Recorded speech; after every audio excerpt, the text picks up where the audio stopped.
Hey guys, Dr. Decks here. Today we are...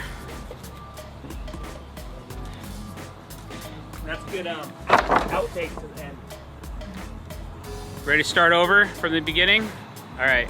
Why so serious? Stop it.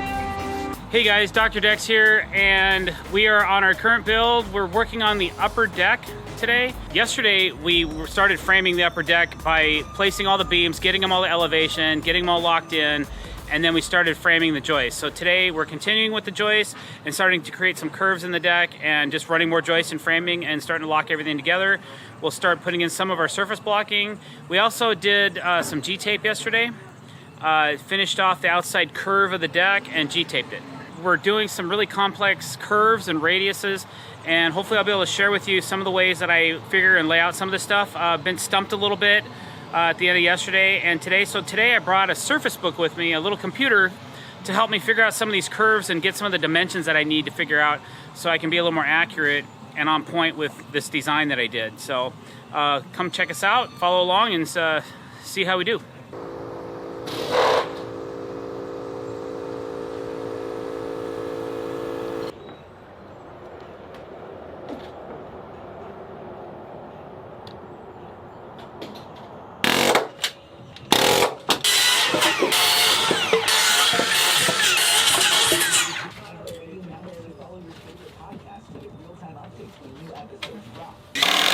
All right, so I posted, I put up a post yesterday on Instagram about a problem I'm having because of this column right here.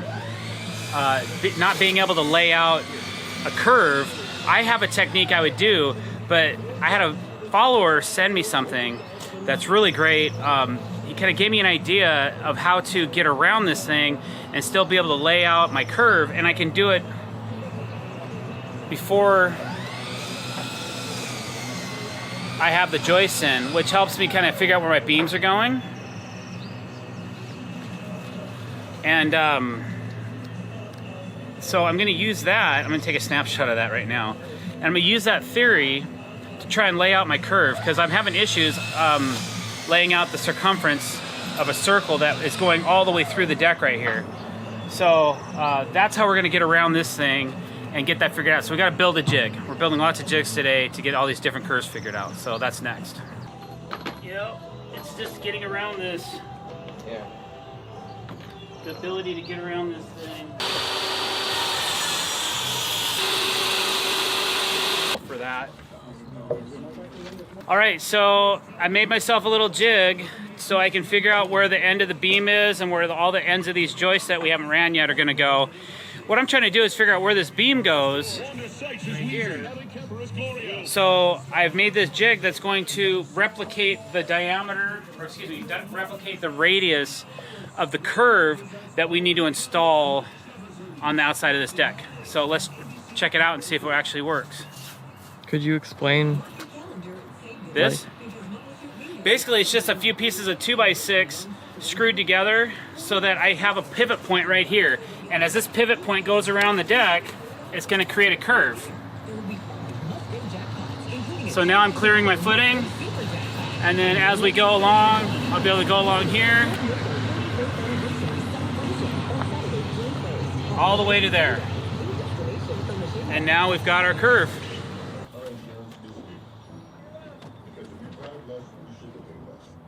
We'll never quit.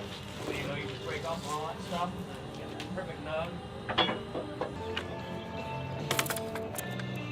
Gotta do a little digging.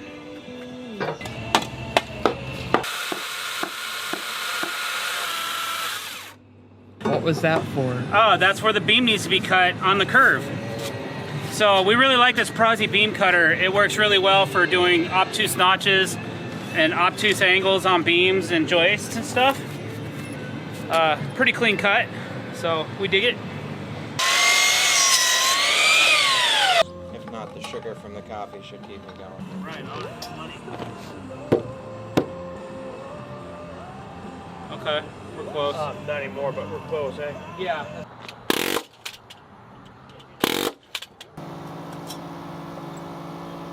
What's up, Vino?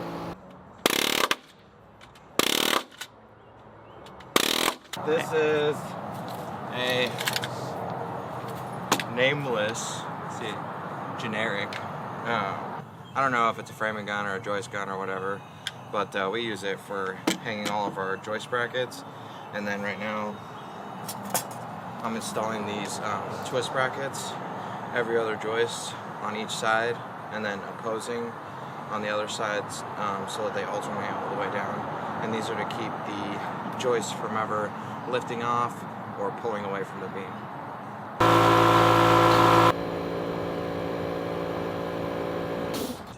Yeah, you know, I don't. We were talking about kids. I was like, no, I'm talking about the people I associate.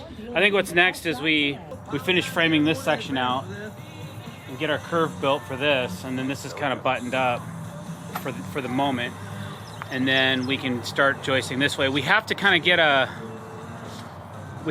We really need to focus on elevating our hot tub because it's too low. So we got to build like a 6-inch platform for it to sit on today too. So I think that that's probably what we're going to switch to once we get some of this joisting done, because the electricians are coming tomorrow to wire it, so we should probably get it elevated immediately. It's got to be today. What happens when an inspector fails you? I don't know. I've never been failed by an inspector because I know most of the codes that apply to what we do, but occasionally they might do a fix, like, hey, you need to fix this, or a correction notice. Sometimes you might get a correction. I've seen them before where guys have gotten correction notices for having to do something over that they didn't do to code, or they didn't do it properly. I got one correction notice once, and it was on a footing inspection because the footings weren't at the same radius at the bottom of the hole as they were at the top of the hole.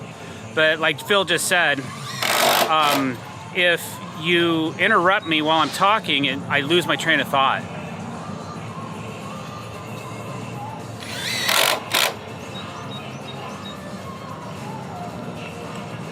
But also, if you do quality work, usually correction notices don't happen too much. Most inspectors will work with you as well. So if they see something, I like to call for a final before I'm completely done and clean and off the job site, because if he does call out for something, say, hey, you missed this, or I want you to do this, we still have our tools here to get it done. If we are completely finished with the job, sometimes if you don't get your final, then you're coming back with all your stuff and to make the correction. So before we got here, the landscaper had come in and dug all this dirt and poured this massive footing, or this slab, for this hot tub, which is great. And I'm so glad I didn't have to do it. But these guys really did too much. They actually made this a little too low. So now we need to raise the hot tub about 5.5, 6 inches. So we're going to build a grid of 4x6 pressure treated beams on the concrete, and then we're going to put pressure treated plywood on top of it to create a really nice flat space for this hot tub to sit on. If we do not raise this hot tub, the framing is going to come in about this high, which is just too high. It's not going to look right. So we want our decking to come in underneath this lip. So to do that, we got to raise it at least 4.5 inches. So we're going to use a 4x6, which is 5.5 plus 3/4 plywood, so it'll be up about 6 1/4. So it'll give a small reveal right here. And then on this side of the deck, we're going to make a removable panel so the technician can get into this tub in the future and be able to service the equipment and all that stuff. We'll do it with both of it. Okay, Eddie, make sure we're not going to scrape this on the wall. I got this in, so Okay, you got that in? going. Okay. About to hit bottom. Solid. Thanks, We're Phil. just never going to use that moving blanket again, because it just got all that nasty water. All right. Like my table? I love it. It's nice. All right, so we're down in this area that we need to raise our hot tub. So what we did is we're just gonna build a grid out of 4x6s for this thing to sit on, and then we're gonna put marine grade or pressure treated plywood on top of that. So we're just gonna build a grid of where 4x6 is everywhere there's support here. We're gonna have a 4x6 underneath it. Even though it's gonna get a solid deck, of plywood, it'll be the best support that it has. And then this is the most important place for support. So with our grids going like that, like that, like that, I think we're good to go. We'll be good to go.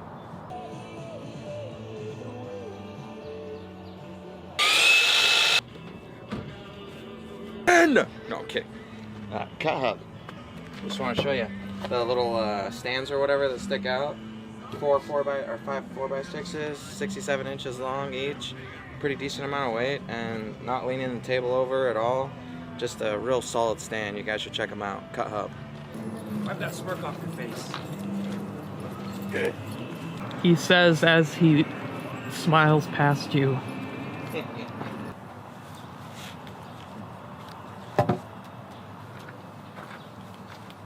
What's up?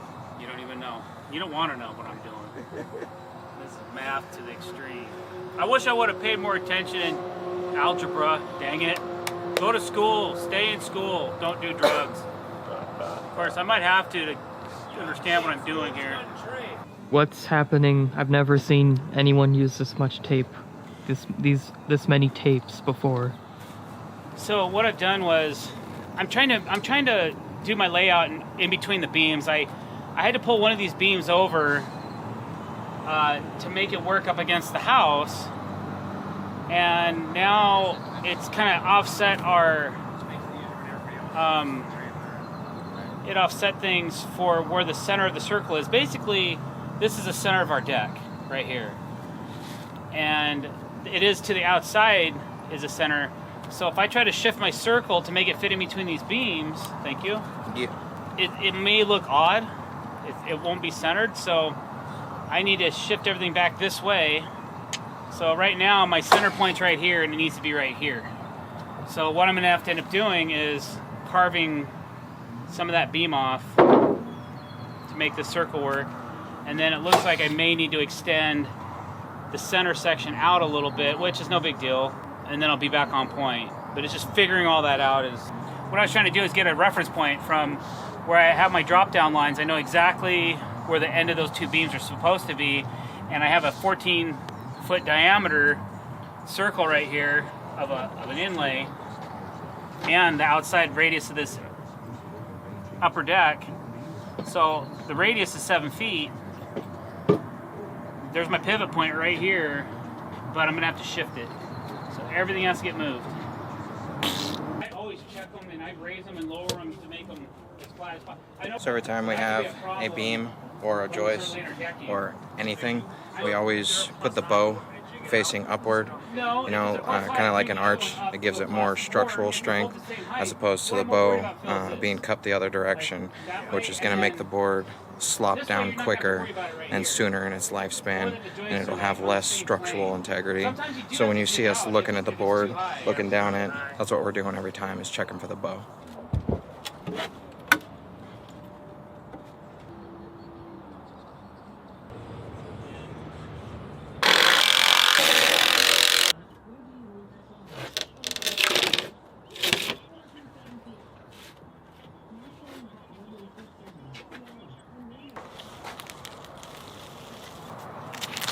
Alright, so this is going to be the bottom of the hot tub frame.